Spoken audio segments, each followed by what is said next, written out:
আমরা এখন কাউকে বলছি আসতে দিব না, কাউকে বলতে আসতে দিব না। আপনি কি মনে করেন আওয়ামী লীগ যদি নির্বাচনে অংশগ্রহণ না করে তাহলে আন্তর্জাতিক বৈধতা পাবেন? অ্যাবসার্ড, অসম্ভব। কেন অসম্ভব, পাবেন না, এটা হইতে পারে না। আপনি চাইতে পারেন আমি অমুককে চাইবো না, কিন্তু এটা অসম্ভব। আওয়ামী লীগকে অংশগ্রহণ করতে না দিলে কোনো বিদেশি পক্ষ নির্বাচনে বৈধতা নাও দিতে পারে।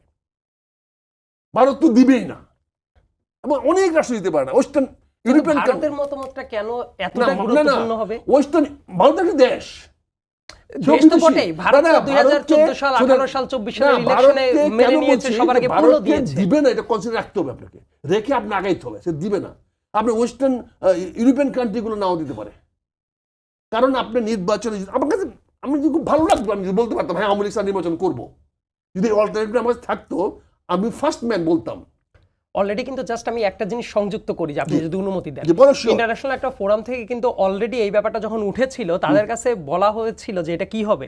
তারা কিন্তু লাস্টে যে স্টেটমেন্টটা দিয়েছে, পার্টিসিপেটরি মিন্স মানুষ যারা আছে ভোটার, তারা ফ্রি অ্যান্ড ফেয়ারলি পার্টিসিপেট করতে পারছে কিনা, নট এসেনশিয়ালি দলগুলা। এটার স্টেটমেন্টটা কিন্তু অলরেডি আছে। জাতিসংঘের প্রতিনিধি যা বলে সেটা জাতিসংঘের কথা না, জাতিসংঘের মহাসচিব যা বলে সে জাতিসংঘের কথা না, ব্রিটিশ প্রাইম মিনিস্টার কি বলে সেটা ব্রিটিশদের কথা না।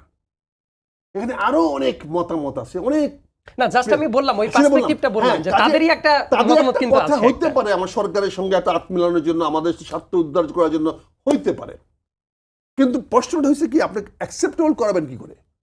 আপনি আমাকে খাওয়াবেন লেবু আর আমি বলবো টক না, তা বলেন এটা কি হতে পারে? আমি এটা কেন বলছি যে এটা কথাটা বলাটা খুব কঠিন। আমি যে কথাটা বললাম যে আওয়ামী লীগ ছাড়া হবে না, এই কথাটা তো একটা চ্যালেঞ্জিং মতো মনে হয়ে যাচ্ছে অ্যাজ অন টুডে। বাট আমি কি বলতেছি যে এটা ছাড়া আপনি নির্বাচনকে গ্রহণযোগ্য করাতে পারবেন না, এটা হলো বাস্তবতা। কারণ আপনি 5ই আগস্ট 2024 সন আর 28 আগস্ট 2025 এক না। আপনি যে ছবি আজকে টেলিভিশনে দেখান, আপনি অতীত দেখাচ্ছেন। আজকে টেলিভিশন দেখান না আপনার মিছিলে কটা লোক আছে, আজকে দেখেন না ঢাকা শহরে কোন দাবিতে কতজন লোক মাঠে নামছে। আপনি ওই ওই ছবি দেখাচ্ছেন কেন? আপনি আজকের মিছিলের ছবি দেখান। এটা আমি একটা বললাম, you may disagree with me, এতে আমি সেটা বলছিলাম।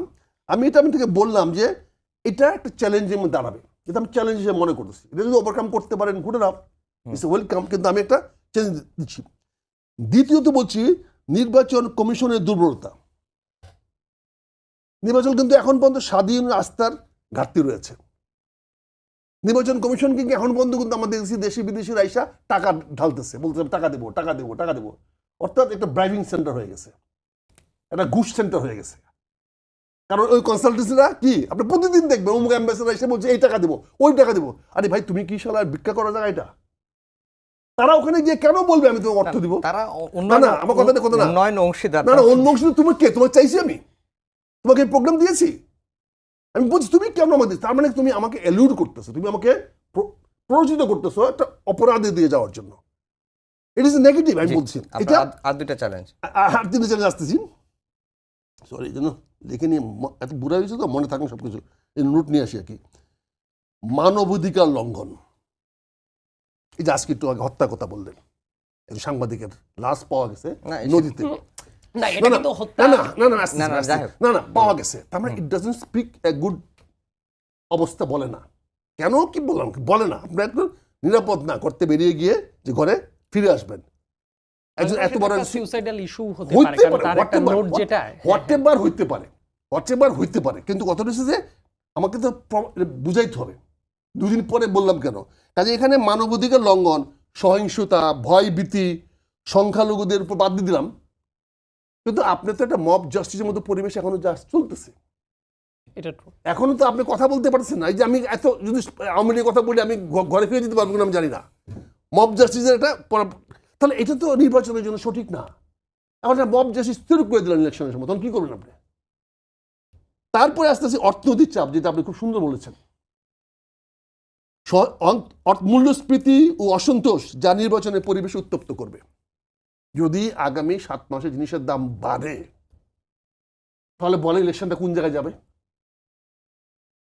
এটা আপনি বলেছেন, ফোকাস করেছেন যে এই জিনিস তো আসবে, এখন লেখালেখি শুরু হয়ে গেছে। আজকে আপনি আমরা নিউজে দেখিয়েছেন যে শাকসবজির দাম বেড়েছে, এই বাড়ানো অব্যাহত থাকে, তো মানুষের আয় কি অব্যাহত আছে? আপনি ইতিমধ্যে সরকারি কর্মচারীদের কিছু বার্তা টাতা দিচ্ছেন, বেতন বাড়াবেন, বাট বাড়াবেন কোত্থেকে? খাজনাটা দিবে কি? আপনার 5টা চ্যালেঞ্জের কথা শুনলাম, আরো আছে একটা 5টা বলিনি তো, একটা চ্যালেঞ্জ রয়ে গেছে। সরি, আমি একটু নিরাপত্তা নিয়ে প্রশ্ন। আমরা কি নিরাপদ? ইলেকশনে সবচেয়ে বড় যে ইঞ্জিনিয়ারিংটা করা হয় ইলেকশনটাকে প্রমাণিত করার জন্য, সেখানে প্রশাসন এবং পুলিশের দায় সবচেয়ে বেশি। আমরা কি পুলিশের কাছ থেকে নিরাপদ? বাংলাদেশ কি এখন প্রশাসনের কাছ থেকে নিরাপদ? আপনি কি জানেন প্রতিটি থানায় কিভাবে প্রশাসন মানুষকে অত্যাচার করতেছে, কিভাবে টাকা আদায় করতেছে? আপনি 5-7 জন লোকের কাছে আজকে থানা জিম্মি, তাদেরকে আপনি চাঁদাবাজ বলতেছেন, কিন্তু চাঁদাবাজটা দিয়ে কি গেইন করতেছে তারা? তারা তো চাঁদাবাজির বিনিময়ে ওসি বা ইউএনওকে ব্যবহার করতেছে। চাঁদাবাজিটা তো সে টাকা চাইয়া নিতেছে না, তোমাকে ফেসিলিটি দেবো। কাজে এখানে আপনি নিরাপত্তার জন্য এখানে একটা চিন্তা করতে হবে, কাজে নিরাপত্তা কিভাবে দিবেন? এটা নিয়ে সব রাজনৈতিক দলই কনসার্ন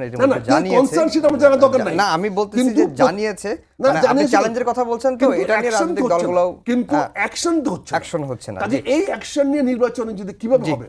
আবারও বলছি আমি, এই নির্বাচনটা ব্যাহত হলে একমাত্র বেনিফিট হবেন ডক্টর ইউনূস সাহেব।